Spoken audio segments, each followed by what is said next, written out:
Hello and welcome to Wisdom Trek. This is Guthrie Chamberlain and I am your guide to wisdom. This is day 10 of our trek as we continue to investigate the tools needed for a successful wisdom trek. Today I'm recording our podcast from the studios in the Big House in Marietta, Ohio. One of the pleasures of being here at the Big House is to be able to walk around the property and realize this is the same property that my parents, grandparents, and great-grandparents walked on. The house was built in 1903 by my great-grandparents, and it's still in the family. We only own about 5 acres of the original 220-acre farm, which has long been sold off in parcels and now is part of an older but well-maintained suburban neighborhood. The small remaining portion is still as beautiful as it's always been. It's like stepping back in time to a mystic and wonderful place. We are grateful to be able to live here. The week I am creating this podcast, the peonies that used to be along the pasture fence line are in full bloom, and they are so beautiful this year. Check out wisdom-trek.com/day 10 to see some of the pictures of them. We would love for you to get to know us better on a personal level. And please leave us your comments if you'd like me to continue to share these little tidbits of our daily life. We'd also like to get to know you better, so please feel free to share about yourself on wisdom-trek.com/contact us or leave us a message on our Facebook page, Wisdom-Trek. During these first 11 days of our podcast, we have set up base camp, discussed the guidelines, and chatted about the tools needed for a successful trek. My hope is that you've enjoyed this part of the trek as much as I have. Today, we are continuing our exploration into the tools or equipment we need in order to gain wisdom, to live fully, to enjoy our trek of life while we are creating our living legacy.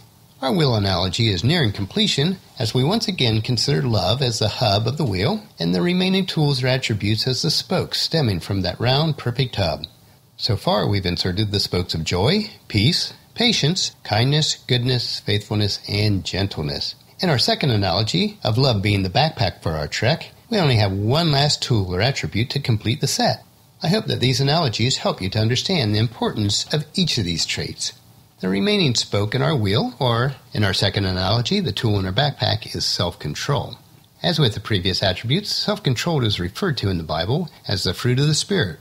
This fruit is an outward manifestation of the seeds we possess internally. As these attributes grow in us and produce good fruit, they will allow us to create a legacy of wisdom, to seek out discernment and insight, to boldly grow where few have chosen to grow before. And in doing so, we will establish a framework in our lives that will truly allow us to live long and prosper.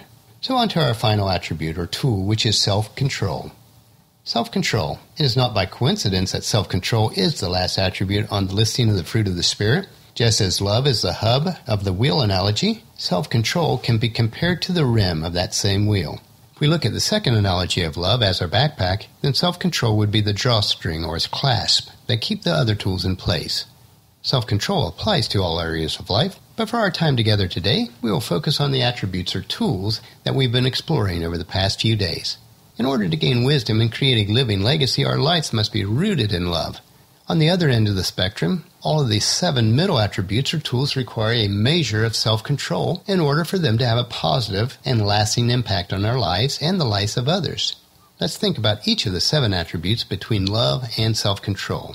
First is joy. Life at times can be discouraging. To have joy in our lives, we must be grounded in love. The amount of joy that we have in our lives is self-controlled by how we view everyday situations or circumstances. Second is peace. Life is and will be hectic and chaotic at times. It is only when we self-control our environment by planning ahead of time how we will handle or react to life's issues will we be able to have abounding peace in the middle of life's storms. Third is patience. How patient we are in any situation is completely self-controlled. Yes, there are many situations in life where we'll feel the tide of impatience swelling up within us, maybe no more than a moment's notice. How impatient we will become is ultimately determined by the amount of self-control we draw on. We have to prepare our minds ahead of time on how we will react when life's situations does not go as planned. Kindness. The choice of whether to be kind in every moment of every day is a choice that we make. It is self-controlled. Yes, we may need to prepare our minds to actively and consciously think about these choices, but the choice is ours. Goodness. Goodness stems from how kind we are to others. Choosing to be a good person and act good in every situation of our life is self-controlled. No one can make us react badly. It must be a conscious act to do good. Faithfulness. Every day we make decisions to be faithful. There may be a lot of little unfaithful decisions that lead up to what others will recognize as unfaithfulness in our lives, but it is still always under our control. In the same manner, it is the little decisions that we make when we choose to be faithful in any area of our lives that will grow into a life filled with faithfulness and gentleness. To be gentle is to be self-controlled. We would never treat a baby roughly or speak to them harshly, or at least I'd hope that we would not. So why would we treat our family, friends, and associates in a manner that is not gentle? We should treat everyone with gentleness. We may not have control over how people treat us or what events happen to us, but we will always have a choice on whether these situations will control us or we will be self-controlled.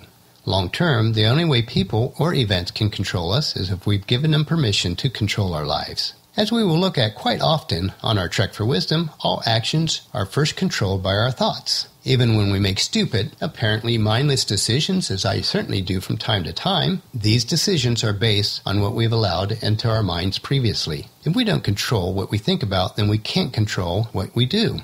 Each of us are responsible for our actions and our reactions. You might think about it this way. Control your thinking, or thinking will control you. What the mind dwells on, the body acts on. And a couple verses in Proverbs uses comparisons when it mentions self-control. The first is Proverbs 16:32. Better be patient than powerful, better to have self-control than to conquer a city. And the second is Proverbs 25:28. A person without self-control is like a city with broken down walls. In several passages in the New Testament, just as gentleness was a prerequisite for leadership position within the church, self-control is always listed.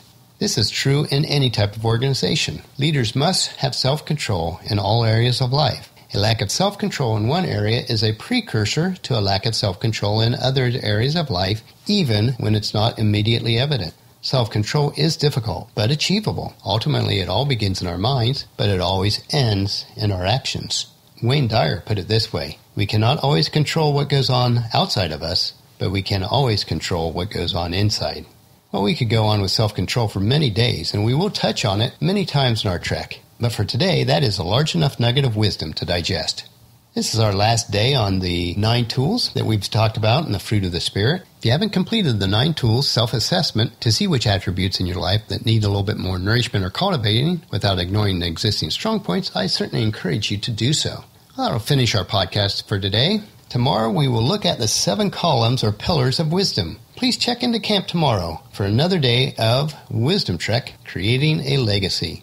As a reminder, I provided tools to assist you in these areas on our free resources page on wisdom-trek.com/resources. I encourage you also to leave a discussion topic, comment, suggestion, or question about the podcast on our comment form on wisdom-trek.com/day10, or email me at guthrie@venturecg.com. If you've not done so already, please subscribe to Wisdom-Trek through iTunes or player of choice so that it will automatically download for you each day. And please leave us a rating on each episode and spread the word to everyone you know to join us on our Wisdom Trek. And I certainly thank you for that. And check out wisdom-trek.com, our daily journal, our wisdom nuggets, and our free resources. And as we take this trek together, let us always live abundantly or fully, love unconditionally, listen intentionally, learn continuously, lend to others generously, lead with integrity, and leave a living legacy each day. This is Guthrie Chamberlain reminding you to keep moving forward, enjoy the journey, and create a great day. See you tomorrow.